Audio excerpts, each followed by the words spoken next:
Before we dive in, here's another show you can enjoy in the True Story FM family of entertainment podcasts. Ever wondered what happens when a Zoomer who grew up on the Clone Wars, a millennial Anakin defender, and a grumpy old Gen Xer walk into a cantina to talk Star Wars?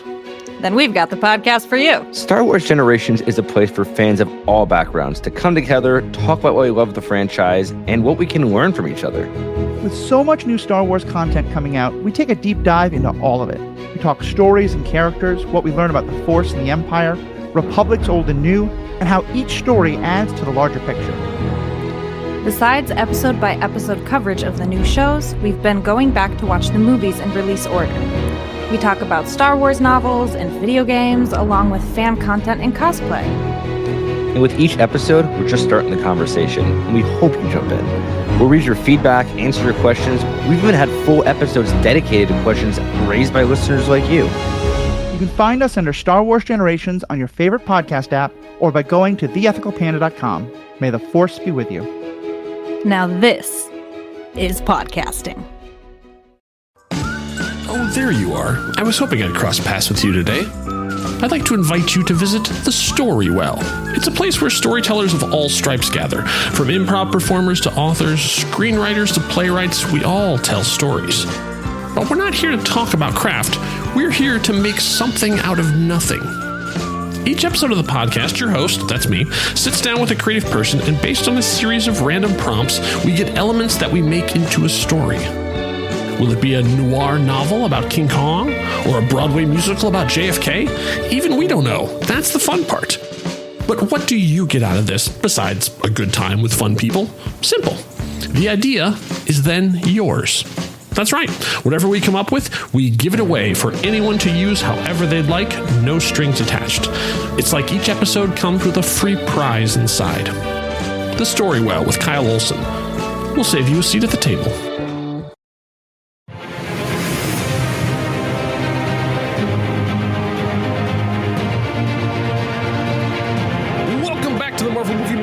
A weekly podcast which we disassemble a film from the Marvel Cinematic Universe into 5-minute segments and then examine them in obsessive and occasionally hilarious detail. I'm Kyle Wilson from the Storywell podcast. Hey, and I'm Rob Cabasco. And Kyle, did you know the Juicero Press was a Wi-Fi connected device used with proprietary single-serving packets of pre-chopped fruits and vegetables that was sold exclusively on a subscription beginning in 2014. However, only 3 years later, consumers discovered that its juice packets could be squeezed just as easily by hand as the company's $400 juicer.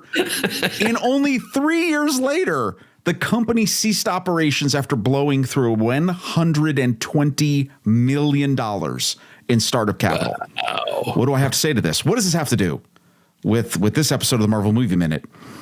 Focus groups aren't always right. They're just not always right.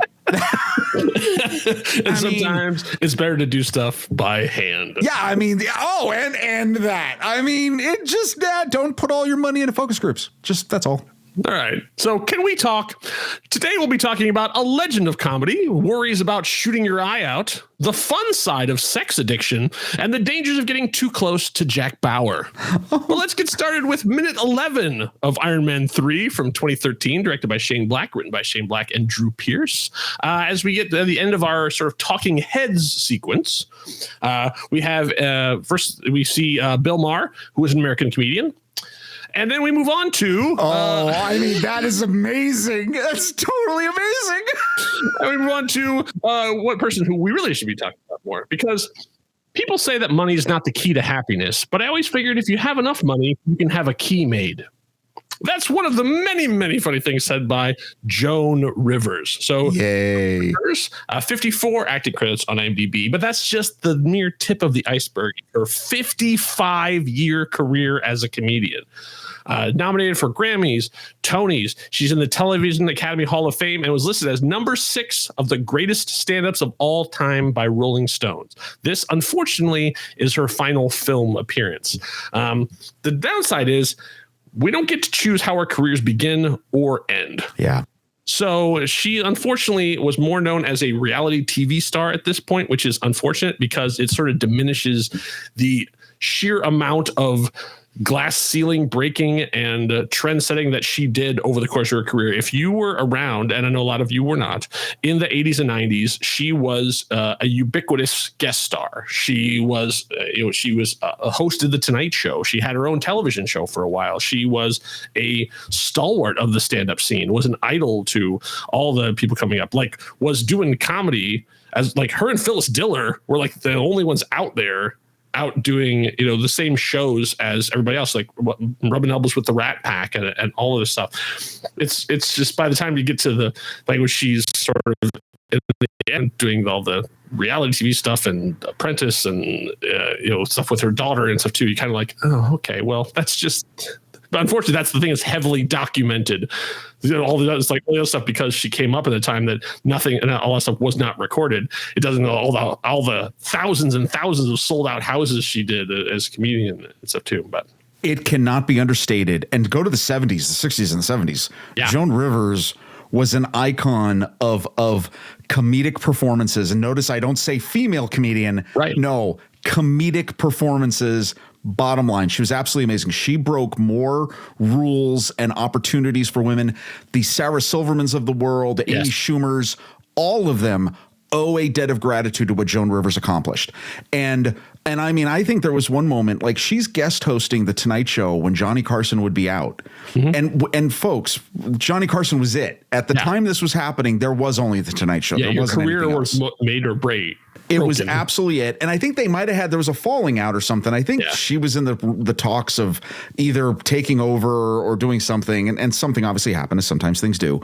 But look and I don't even, there was a lot of things that she got known for at the end of her career that, and here's what we're unfortunately toying with here, is that in her comments here, it's all about she was a fashion critic, and that's not what she was known for. It was just one job that she had, unfortunately. But that this is the problem with the short memory sometimes of the internet. As we go out of that, we see sort of like a montage. We're going to see a first glimpse of Miguel Ferrer, who we're going to talk about much later when he actually is on screen. Yes, please.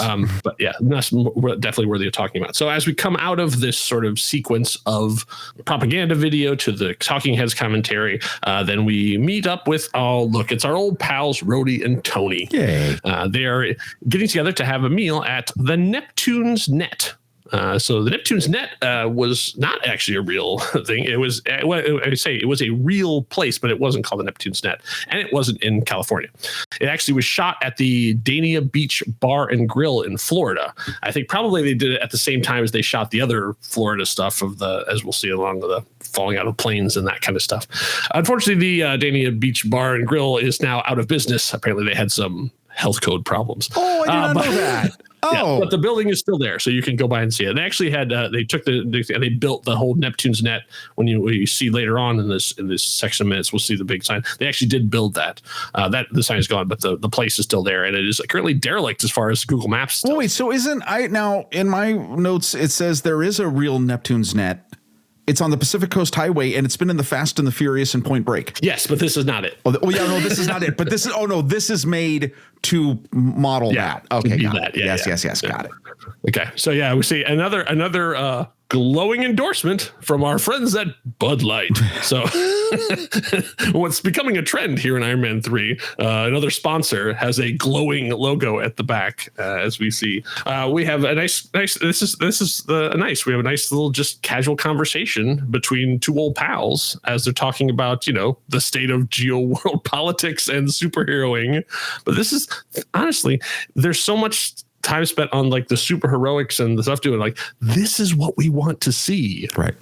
We just want to see our people that we like just hanging out and like what it's like with War Machine / Iron Patriot and Iron Man down and just having a brew. Well, and what they do so well is they give each other a ton of crap.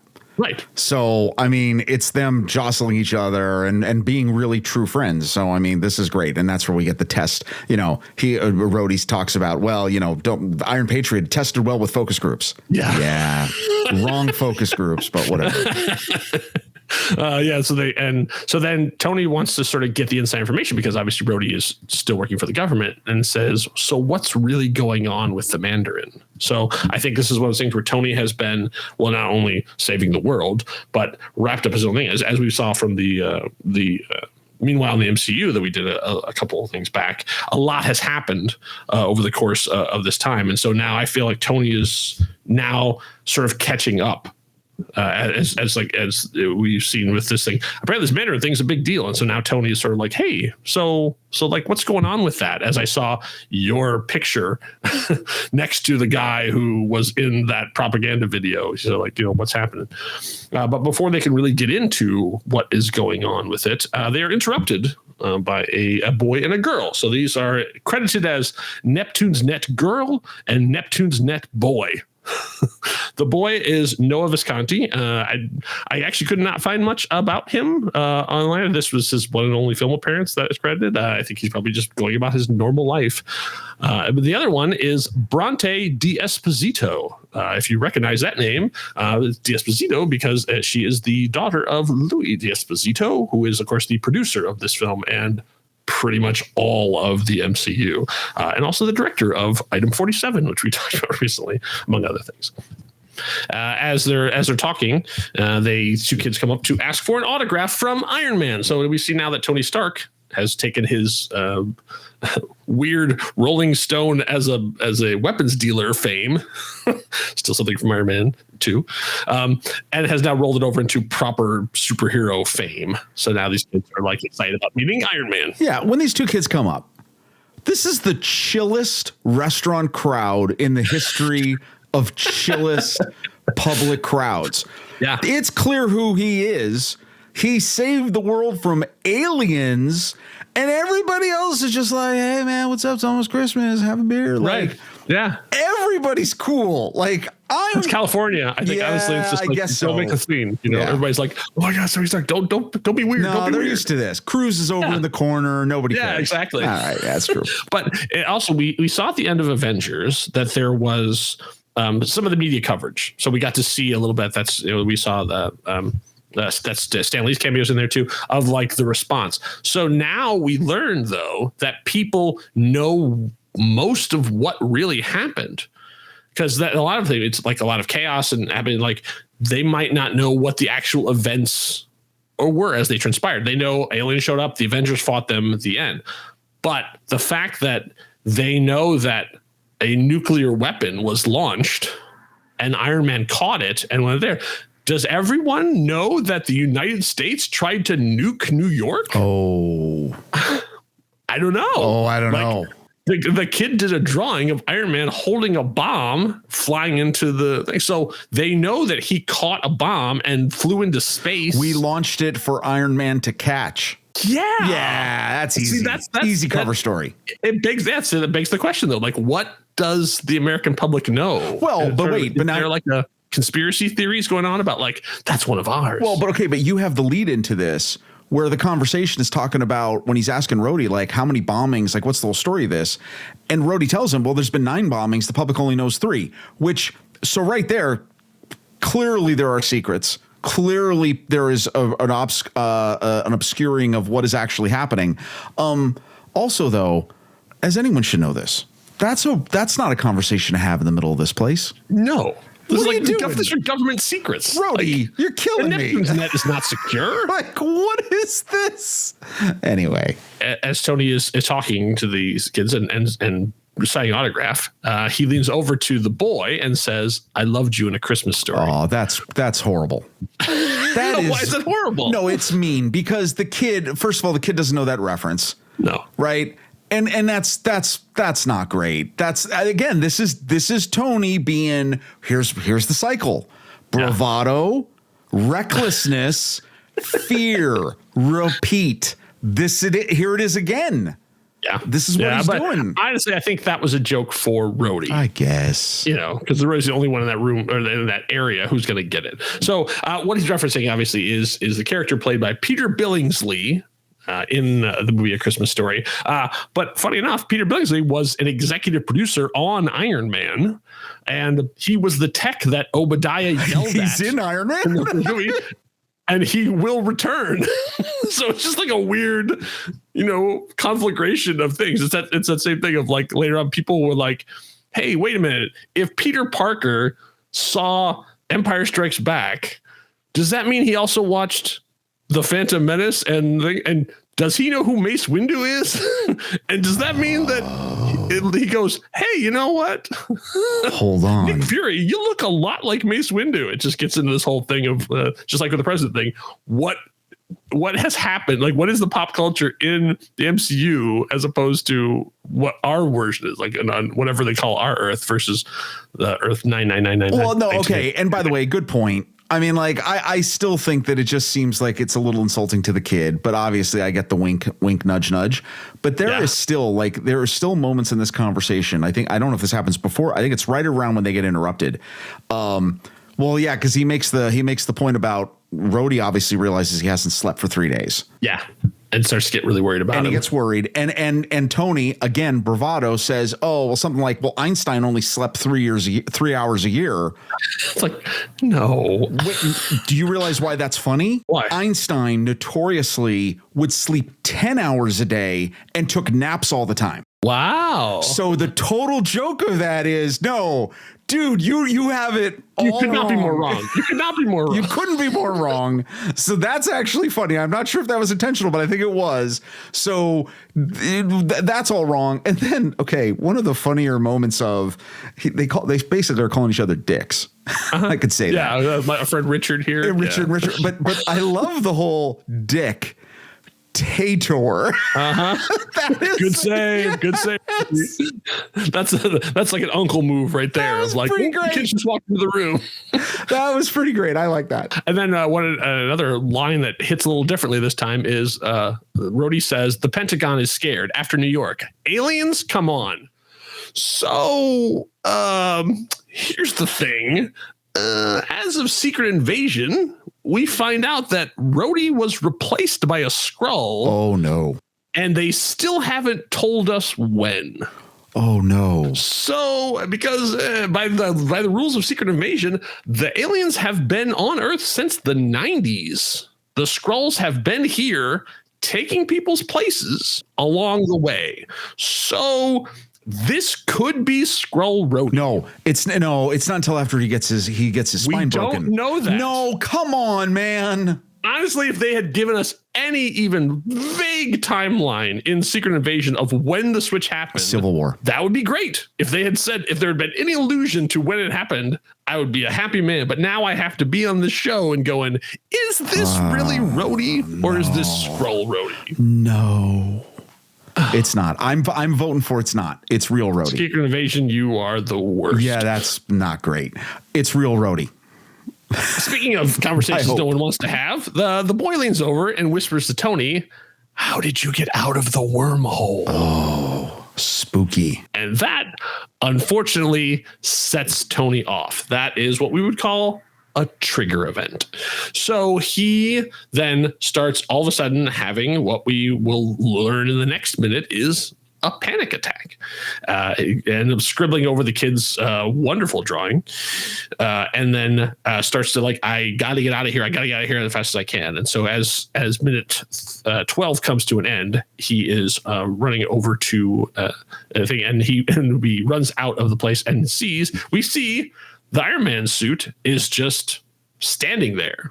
Like, I love this image of all these motorcycles and then the Iron Man suit standing there. It's parked. Yeah, exactly. And now we find out that he has the ability to open up the back of it and step into it. I don't have to do any kind of building at all. Which also, again, a little bit outrageous that you're driving by, you see the Iron Man suit parked out in front of this dive bar. Yeah. Again, chillest crowd ever. It's a little Right. weird, which makes me wonder if all of these people are covert agents. And maybe they're Skrulls, and that's the deep dive. That's what you want to go down. The kid says that because he's a Skrull, because it's all a plan to trigger Tony. That's right. Afterwards, they shapeshift into green aliens and high five each other. Yeah, we did it. Nice job. Can you imagine if that ends up being a one shot? Can you imagine? Like, if we find that out someday and it's like, what? They have just like Tony runs out and then like the camera pans back and the entire bar is just Skrulls. They're like, score. pass around the Bud Light. Let's all hop on a Southwest Airlines flight, because as we see, there's a giant Southwest Airlines bus stop ad right behind Tony as he's freaking out. He hops into, I'm not going to call it every single piece of advertising, just the most egregious ones. Sure. So we see Tony hop in, and we see the sort of the revised HUD pop up.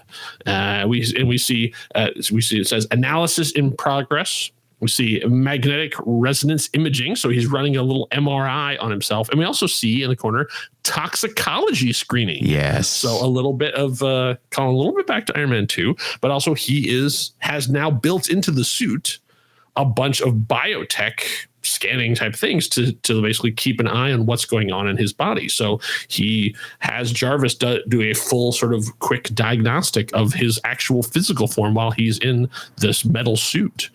As he goes through, all the stuff comes back clean. What Jarvis tells him is that he is suffering from a severe anxiety attack. And of course, Tony's response is, me?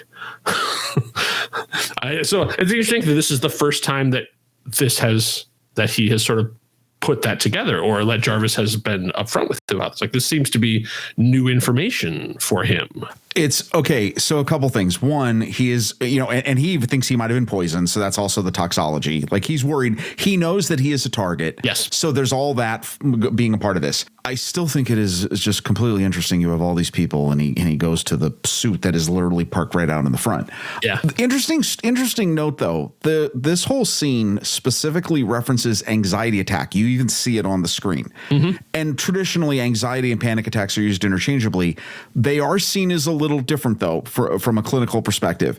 Panic attacks are sudden periods of intense fear and discomfort, and are generally more intense than anxiety attacks, but last shorter. Or that's according to the WebMD that I found. It is interesting though that what this scene is really important is to show that things are not right with Tony. Like, if you didn't already get it in the first 10 minutes, there is some serious things wrong with Tony. And also, I forgot, this is the Mark 15 suit. I think this is Mark 15. Yeah, they don't say in the thing, but yeah, I have the problem is, because there's been, as we'll learn, 40 some odd suits. Right. I haven't gone through all 40 of them, because I know that's coming. That's something that we have to look forward to. No, but this is not the suit that we saw him flying onto him. No, this is definitely not that one. Right. We're meant to think that it's like a revised version of the one from the end of Avengers. Right. It looks basically the same, I think, but it looks like not. crap, by the way. Yeah. Looks like it's been beat up. This might be his sandbar suit. Yeah. When he's going out drinking, this is the one I take. That's right. In case it gets stolen, I could stand to lose one suit. That's happened before. And so as he leaves, he basically just like I'm out of here, Rhodey. Just like poof, he's gone. Rhodey, even I love the tapping on the helmet. And too. Rhodey says an interesting thing. This is not a good look. Yeah. Call back to Iron Man 2. Call back to when he's basically like there in the house and Tony's a drunk and it's bad. Yeah. It's interesting how Rhodey, this is another example of Rhodey being very concerned with appearances. He's concerned with the perception. Yeah. Because he's a Skrull. Because he's a Skrull. And he's trying to break Tony. That's what we're going to do. Through the whole movie, we're going to find way. Every moment of like, Jeez. How is Skrull Rhodey trying to break? Oh my Tony? God! All right, so then they have, then Tony takes off and flies up, and this is what I love when movies do this kind of stuff. They do a wipe dissolve as he's flying up. It's just a nice little like, oh, that's fun. Of just like as he flies away, then the whole frame goes whoop, and we transition over to Stark Industries. So Stark Industries in this case is the Carson Event Center in Carson, California, and they have then put a digital matte painting on top of it. So as we go to the interior, where we see Happy Hogan. This is actually the SAS Executive Briefing Center Building C. So thank you to our friends at MCU Location Scout for doing all the hard work on that. So we have Happy Hogan walking around. As we said, as he's talking about badge, like as we see, he has instituted a new badge policy, wants to make sure everyone follows it. And another familiar face, ladies and gentlemen, Gwyneth Paltrow is back. You know what that means, Rob? It's time for the IMDb game again. Crap. I can tell you. Okay, so I'll tell. I thought you were going to say who designed her outfit, and I was going to be like, I'll give you. We can probably find that out. Yeah, we can. I'll give you 2 gimmies. Go One of them is this movie. I don't know why, but of all the Iron Man movies and all the Spider-Man movies and the Avengers movies, this is the Iron Man 3. Iron Man 3 is in the top one. The second one I will give you as a clue is that is the one she was nominated for an Oscar for. Shakespeare in Love. Yes. Yeah. So 2 more. What do you got? 7. No, that would be a good one. No, not 7. That would be actually pretty good. Yes. I would say this is what's weird about the IMDb is like you don't know why things you would think most prominent, but these once again, these are 2 movies that you probably, if you've not seen, you have heard of. Okay, they're not deep cuts. Don't make me languish. Okay, the second one is Sliding Doors. No, never seen it. No. Sliding Doors is a really fun. It's a rom-com, but it's about parallel reality. So the idea is that at one point she gets on a train, the second time she does it, and the movie follows both paths and how her life is different. So it's a pretty famous one. I think they've even making a musical of it. And then Emma. No. Or Jane Austen adaptation. No. Never would have gotten it. All right. I'm so uncultured with like that kind of genres of stuff. Nah, yeah. I feel like I want to have a jingle for this. I think we should. Yeah. when flick this on you, but crying out loud. We've met almost everybody on the main cast. You know what's funny is here's what's funny. After all this time, you'd think that in my notes I would have that queued up. No, I'm going to be doing it. Never will. Yeah. I want to be an idiot for a minute. So Gwyneth Paltrow, of course, returning to her role as Pepper Potts. She has 61 acting credits on IMDb. Between the Avengers and this, she appeared on an episode of The New Normal, which you may not remember. That was Ryan Murphy's sitcom that starred Andrew Reynolds and Justin Bartha. Andrew Reynolds, of course, famous for his role in Book of Mormon. Not the last time that's going to be mentioned here today, oddly enough. She was then in a movie called Thanks for Sharing with Mark Ruffalo. Mark Ruffalo, who not only is the Hulk, but has a connection to this movie that we're talking about. Thanks for Sharing is a romantic comedy that brings together 3 disparate characters who are learning to face a challenging and often confusing world as they struggle together against a common demon, sex addiction. Wow. It's a rom-com about sex addiction, apparently. I see where that tied in when you said that now. Okay. It's apparently we find out that Mark Ruffalo's character suffers from this, and so he is in a support group, but also is now starting a new relationship with Gwyneth Paltrow in the movie. His friend, who's in the program, is Josh Gad, who was the co-star of Andrew Reynolds in The Book of Mormon, for which they nominated for Tonys. It's also one of the first dramatic roles for Alicia Moore, a.k.a. Pink. Oh. She's credited as Alicia Moore in this, and she's the and. So like of all the stars, she's the and Alicia Moore. So as they're having their conversation about, we find out that now that Happy Hogan has gone from driver or personal security. I don't know exactly what his title was in the first Iron Man. He is now head of security for Stark Industries. And since he's taken over, there has been a 300% rise in complaints about security, which he takes as a compliment. And that is not the way that Pepper Potts means. He is you said head of security. I think of him right now as a turd sandwich. He's horrible. You glossed over when we first see him and he is walking around badge. And I mean, well, there's a moment we're about to get to that normally I would think stinks, but actually, no, he deserves it. Yeah, he's I don't know if he's management material. Wants to replace the janitors with robots. Yeah. Putting memos in the bathrooms. Yeah. Come on, man. Yeah, come on. Happy. What are you doing? What does he say? She basically says, this is a really funny, actually, a little exchange. She's like, you're making like phasing out humans the number one priority here. And he's like, yeah, pretty much. Yeah. Because they're the weakness. Like, well, obviously he's been hanging around Tony Stark for a long time. And, I can see where he'd be thinking that. We have yet to reach the Ultron phase. So as we approach Pepper Potts' office, we hear someone says that her next appointment is there, which Happy Hogan is very upset about that he did not know about this. This was not cleared with him. The voice you hear is uncredited, but IMDb says that this is still Susie Pratt as Barbie Arbogast, who was in Iron Man 2 as well, actually on screen. You don't actually see her in this one, but they say that it's still her voice. So hopefully she still got paid for that. As they move in, she's dreading this appointment because Pepper Potts, find out, has a history with Aldrich Killian, this is news to us. We did not know that they had that connection before. And so it goes in and she is dreading this, and we're all thinking about the Aldrich Killian that we saw at the beginning of the movie, the pimply faced weirdo who ends up spending Y2K on the roof of a building alone. But as he shows up, well, hello, Aldrich Killian. Get some socks.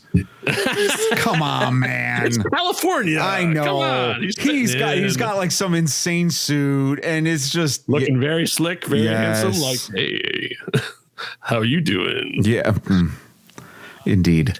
So as she's taken aback, as the rest of us are, and then as we go over, we sort of cut to the lobby, and we say, "Hey, everybody, let's give him a hand! It's Eric Savin, played by James Badge-Dale." That, of course, was a very bad joke because in 24 he got his hand cut off. He has 51 acting credits on IMDb. His first film was Lord of the Flies from 1990. Wow. He was just a little fella. Let's see. So he was also, if you didn't know him as Chase Edmonds from 24, you might know him as PFC Robert Leckie from The Pacific, which is also one of his big roles, but he's been in a lot of stuff. His character name, Eric Savin, comes from the villain Cold Blood, who was a Marvel cyborg soldier. That's pretty much it. Like, he was just like, he was a soldier. He became a cyborg. He ran around and shot people, and then he sort of disappeared. Like, he's just another one of many Marvel characters who are there. And he as a resemblance to Killian in that he's just one of those sort of forgotten characters. The character of Aldrich Killian in the comics just shows up, invents extremis, and kills himself. Like, he's gone. He's not a major villain or anything. They sort of almost just took the name. And the same thing here with Cold Blood. He was one of those 90s characters that, like, he showed up and he bounced around for a while, never really made that thing. He was last seen during Civil War, the Marvel Civil War, and that's it. Like, he's not really been seen since. So they just sort of, it is a Marvel character, so so then we can we just say though how horrible Happy is? I mean, look, I think we made that point. I mean, he's walking around calling out everybody for their badges. Here is a guy that if you were gonna play the game, which of these things is not like the others, this guy has no business in the building. And even, I mean, like, all of it. And Happy's just like, oh, that's not good. Like, what? Yeah, it's that thing of like people when they have never had power and they get power, and then it goes like. But also, I kind of have to feel for the Stark Industries employees, because like they have to live under this as the head of security, have to do all this stuff, and they'd be like, man, that's like some ex-boxer that's a pal of Tony's, like, gets to be this guy. Like, come on, that's like nepotism in full effect. Yeah, like, he gets all no they have respect. to be like, oh, this guy, come on, really? Like, does he even have a degree? I mean, come on. Head of security for one of the biggest companies in the world. So yeah, but we already see that there's going to be a problem because Savin is very much disrespectful of saying, as sort of sitting there reading, not even really interested in Forbes, which I can understand that. He has his badge, but is not wearing a display, and like just the way he's sitting is sort of like clearly another like two very much fish out of water in this cold corporate setting. One of them really wants to be there, and the other really one doesn't, but both completely should not be there. So then we get into a little bit of I don't know. This is a sort of a interesting vibe happening here, as like Killian is really like smooth and put together and confident and cool, and you can see that Pepper Potts is really sort of taken aback by this. So sort of like, oh, this is not how I thought this meeting was going to go at all. She's not taken aback. She's snookered. She's hooked She's like, You're telling me that like this isn't working on you? This, Tony, who do you mean? Yeah, what? Right? Well, yeah, because at this point in the movie, we don't really know what their status is. Nope. No, it hasn't been So, addressed. I mean, like, it could be like, hey, is it like maybe Pepper Potts is more available than you thought. So and what we've seen so far is Tony's messed up again. that's right. So who knows? Yeah.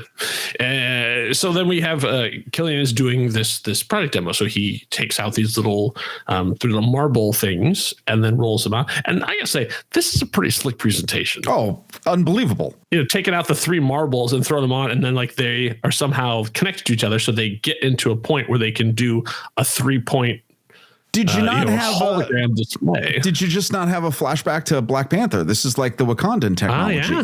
I mean, that's Yeah, true. literally what it exactly is. I wonder if some of this is connected later on to the art direction of that. It's incredibly well done. Yeah, he has like these 3 small things that are then projecting out there, and he puts something behind his ear, which you don't know exactly what it is, and then projects something out there, and he says, like, oh, I'm sorry, this is the universe, which. Yeah. Like, wow. Okay. All right, buddy. like that's your screensaver is the universe. Okay. And then clicks over and then goes, and then the human mind. So that you could see a full brain essentially floating in the air, which is like I say, already a really slick presentation. It's sort of like, I can almost see like Pepper going, we don't have this technology. Like even like at this point, we haven't even seen all the stuff with Avengers. I mean, we still have like full holographic technology of this kind of thing. And unfortunately, we don't get to find out exactly what is going on here because that is where our minute comes to an end. Now, he says a couple things, though. He does reference the ban, the president's ban. Yeah, I had that too. He has, after years of dodging the president's ban on immoral biotech research. Immoral. Yeah, immoral, but also years. Yeah. Which I thought was interesting because it's like, oh, okay. So there's a couple of things in there. So years, meaning it must have been the previous president, because as we know, this president's only been around in office for a year. So it wouldn't have been there. So it would have been before that. But then it also gets into immoral biotech research. So that means that somewhere after Incredible Hulk, I would think, because they were still actively pursuing super soldier stuff at that point. So somewhere in there, something must have happened where they're like, okay, Captain America's back, but that's it. Right. Well, no, and you can see how that all connects. Like, obviously, there are concerns about all of this. So because we don't have another, like, no one tries to do anything until Falcon and Winter Soldier. Right. As far as I know, like, no one tries to recreate the formula or redo super soldiers until that point. Like, everything in between is we're sort of reacting to what's going on in the world now. So yeah, so we now know that there is some sort of like, I mean, officially, like the government is saying no one's allowed to do this now. Are criminals doing it? Yeah, probably. But like, nobody officially is trying to recreate Captain America. But now AIM has come up with something called Extremis. We don't know exactly what that is, but it's going to be important. It's also the name of the comic book that this IM3 is essentially based on, or roughly based on. But we won't find out more about that until we go on from there. So, anything else we missed in this very flirty presentation? I'm scared. Do we get to the point where he turns the lights off? He just takes the remote. Yeah. I like that. Pulls out some sort of little device from his pocket and lowers the lights in her office. And by the way, you can see where Gwyneth is equal parts. What are you doing? And I like it. Hello. Well, she is like the Pepper. You're killing me. High-ranking official Gwyneth. in I should say technology Pepper. company. Yeah, like I mean, she's like, ooh, 2 pieces of very interesting technology have already been presented to me. Okay, like, wow, that's the key to her heart. That is the way in.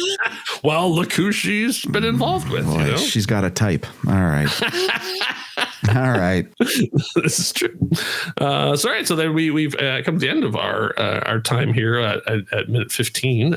So we'll be back next time to see what is this thing that is this brain going on, and what is the pitch that Killian is going to do. And so we'll find out next time. So in the meantime, if you want to know more about what we're doing, we have our own website, truestory.fm. If you'd like to become a member, you can do so by doing truestory.fm/join. If so, you'll be on these episodes early, along with a bunch of other really cool stuff for a mere $5 a month. Less than the cost of a Happy Meal. Yum. Don't tell me to say that. I just think it's one of those interesting little things. That's not like part of our sales packet that they tell me to say. I just thought it was interesting when I actually looked at that and went, huh, we've really gotten to that point now, huh? No more Starbucks. It's just right to McDonald's. Yeah, like, right. yeah. Honestly, yeah. So I don't know, man. Maybe my Happy Meal analogy is it, but that always just blows my mind. So, but we're happy you're here. We're happy if you support us, and even if you're just supporting us on the free thing. And I hope you're enjoying the ads that Andy has been so nice enough to put together for us. We'll be back. I hope you'll be back too. Until then, enough said. Bye.